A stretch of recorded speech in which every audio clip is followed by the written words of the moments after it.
Alrighty folks, this is a Banshee that's going up to Canada, and because of that I'm going to be shipping it a very specific way, which includes disassembling the knife. So I thought this would be probably a good opportunity to show you how to disassemble and reassemble a Banshee. These knives are pretty simple.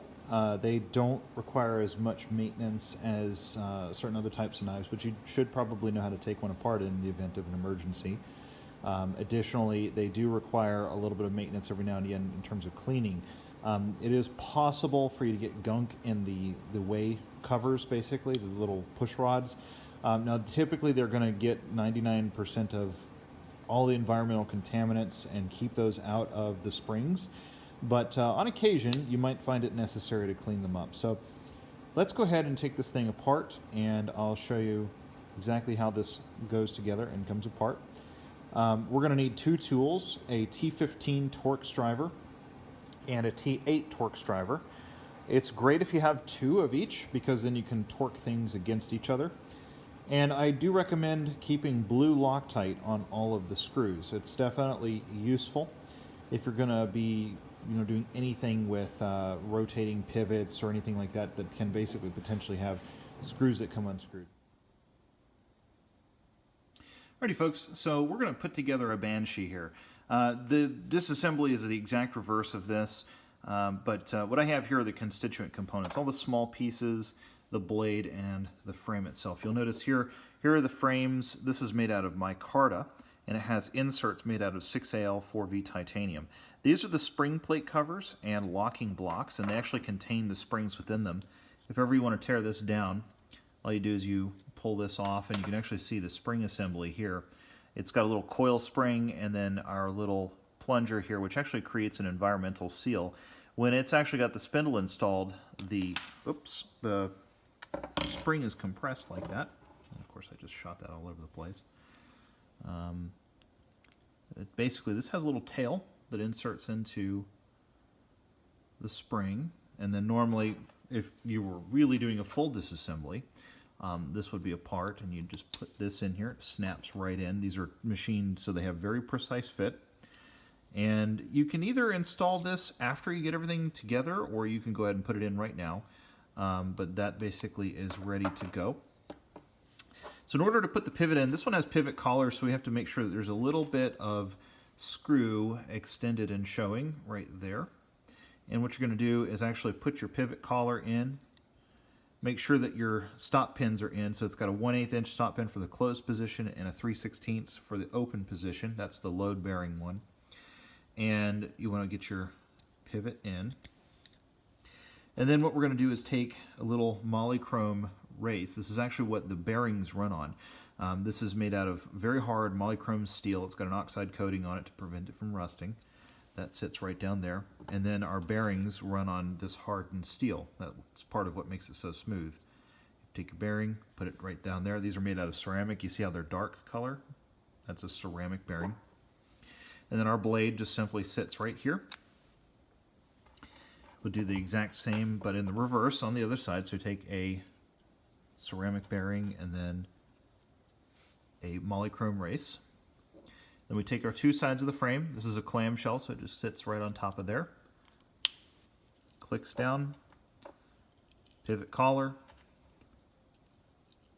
pivot screw, and then you need a T15 Torx driver. Just give it gentle torque. You don't have to crank down on it or anything like that. You'll notice it centers up just perfect. You'd expect nothing less from one of my knives. Now we put our pillars in the back. Now the frame's not threaded, which is really helpful because that means that you never have to worry about stripping this out. It has pillars that go through. These are very precisely fit. They simply press in.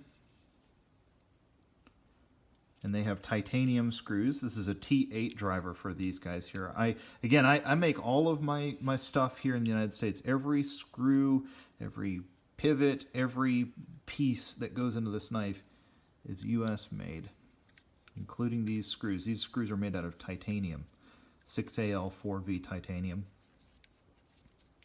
And we're just going to go ahead and give them a screw down.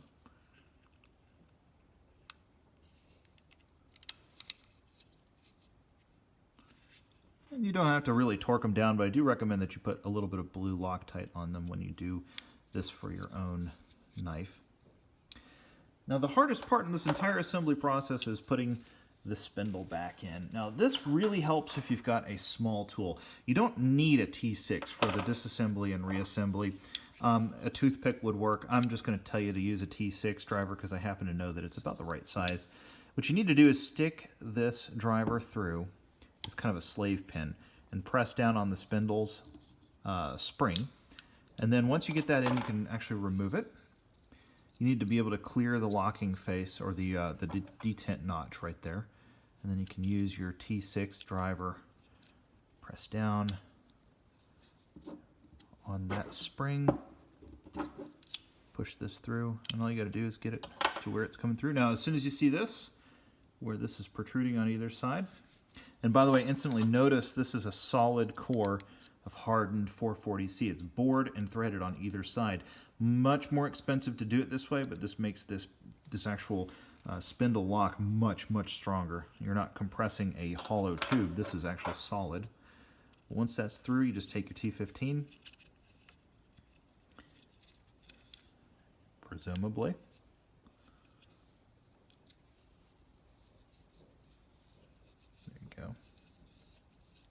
Would help if I could line threads up. Kind of hard to do this behind the camera, but at this point, you're back together. And this is a solid lockup too, man. I mean, really solid. And really just a fantastic locking system. I've been super happy with these. The Banshee's been doing great for me. Everybody who buys them loves them. I get tons of great feedback on these knives. If you're interested in buying one, I'll leave a link in the description below. Additionally, I am selling knives now through my first dealer, thehollowgrind.com. So Dave over there is picking up a fair number of Banshees for his site. If you're interested in picking one up, definitely go over there and check out some of his. And tell him that you're interested in my knives, so he keeps buying knives from me. This is a really unique design, the spindle lock. I've been working on it for a while, and I'm super proud of it. It is not just another axis lock. There is some unique functionality to this, and the quick takedown pivot, the way that this assembles, the environmentally sealed races and the coil springs, and then of course the frame being made out of a clamshell, and you can see how tightly fit this is. I mean, it's a very precise fit in terms of the fit and finish. You've got a ceramic bearing for your pocket clip sitting up on a little jelly bean, and this is all customizable. I think it's a great knife, and been super proud of it. Really a great piece here. I might have the pivot just a little smidge too tight, because you definitely want it to move freely. So, looks good. Of course, it's perfectly centered. Thanks for watching, everybody. I'll see you later.